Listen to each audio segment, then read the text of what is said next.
Chairman সাহেবের ভাইয়া তাড়াতাড়ি একটা স্পেশাল ফুচকা বানা কুইক। সরি ভাইজান, এই মাসুদ খান বাবুল কারো চাকর না। আমার দোকানে যে আগাইবো হ্যাঁ আগে ফুচকা পাইবো। সিরিয়াল যারা ফুচকা খাওয়ান লাগবো। এই লাইলা কখনো সিরিয়াল মেনটেন করে না। এক্ষুনি ফুচকা দে সামনে। এই যে আপনাকে ফুচকা রেডি। আমার বানাটি ফুচকা আপনি ফালাই দিলেন। হ্যাঁ দিলাম, আমি চেয়ারম্যানের মেয়ে। এই নয়ন, আজকের মতো ফুচকা দোকান বললো। আর আপনারও দেখি এই জায়গায় ফুচকা বানায় কেডা খাওয়ায়? তোর এত বড় সাহস, তুই ভরা বাজারে আমার মায়ের অপমান করস? আপনার মাই আমার দোকানে যায় মানুষের খাওয়ান নিজের হাতে ধাক্কায় ফালাই দিছিল। আপনার মায়ের কামটা ঠিক করছিল? ও আমার মেয়ে, ও যেটা করবে সেইটাই ঠিক। তুই 2 টাকার দোকানদার হইয়া এই প্রশ্ন তোলার কে?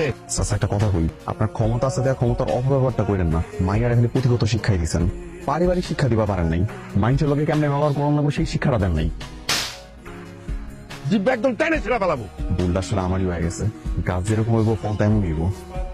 ঠিক আছে রঞ্চাচ, আমার কি করানো লাগবে আমি করতেছি। তুই আমার মেয়ের কাছে মাপ চাবি। মাপ চাইয়া সারা জীবনের জন্য এই গ্রাম ছেড়ে তুই চলে যাবি।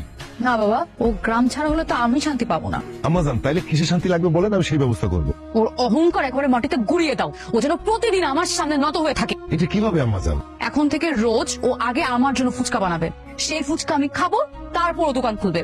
এটাই ওর শাস্তি। আগামীকাল থেকে আমার মেয়ে তোর বউনি কাস্টমার, বুঝছস? ঠিক আছে। চেয়ারম্যানের বেটিকে সুস্থ রাখার দায়িত্ব আমি নিছি। কালকে আমার যে চটটা খাওয়া চোটার প্রতিশোধ দিব না। আজকে খালি একবার দোকানে হোক, 12টা বাজে ছাড়বো। আইন ম্যাডাম, আইন আইন, আপনাকে তো অপেক্ষা করতেছিলাম। বাবা, এত খাতের যত্ন। তাড়াতাড়ি ম্যাডামের জন্য স্পেশাল ফুচকা বানা যা।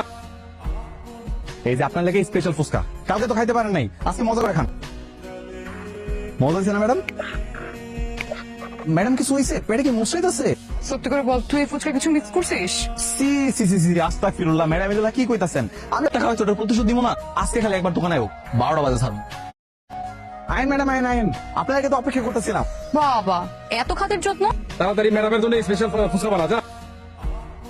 এই যে আপনার লেগে স্পেশাল ফুচকা, কালকে তো খাইতে পারেন নাই, আজকে মজা করে খান। মজা হয়েছে না ম্যাডাম? ম্যাডাম কিছু হয়েছে? পেটে কি মশাইত আছে? সত্যি করে বল, তুই এই ফুচকা কিছু মিক্স করছিস? সি সি সি সি, আস্তাগফিরুল্লাহ। ম্যাডাম এগুলা কি কইতাছেন? আমি সৎভাবে ব্যবসা করি ম্যাডাম, কি মিশামো? সব তো ঠিকঠাকই ছিল। ম্যাডাম আপনার কি পেটে খুব বেশি মশাইতেছে? টয়লেটে যাওয়া লাগবো?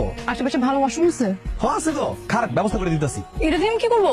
উই যে ঝোপটা দেখতেছেন একেবারে 5 স্টারের মতো, ওটার ভিতরে কামটা সারালাম জান। মোজে গাড়ি স্টার্ট দে। গোল দেন ম্যাডাম, গোল দেন। চেয়ারম্যানের ভিডিও আইছিল, কালকে সব খাইছে না, ফুচকা খাওয়াই দিছি। তা দৌড়া বাথরুমে গেছে। ম্যাডাম একটা কথা সত্যি করে কন্ত, সকালবেলা আপনি কি খাইছেন? এত খারাপ অবস্থা আপনার হওয়ার কথা না। তুই এখনো বুঝতেছিস না? ওই মাসুদের ফুচকা খাওয়ার পর থেকেই তো আমার এরকম অবস্থা হয়েছে। না ম্যাডাম না, আপনি ছাড়া ওই দোকানে ফুচকা আর অনেকে খাইছে। আরে গাধার বাচ্চা, ও নিশ্চয়ই আমরা যাওয়ার আগে ফুচকাতে উল্টাপাল্টা কিছু মিশাইছিল। আপনি শুধু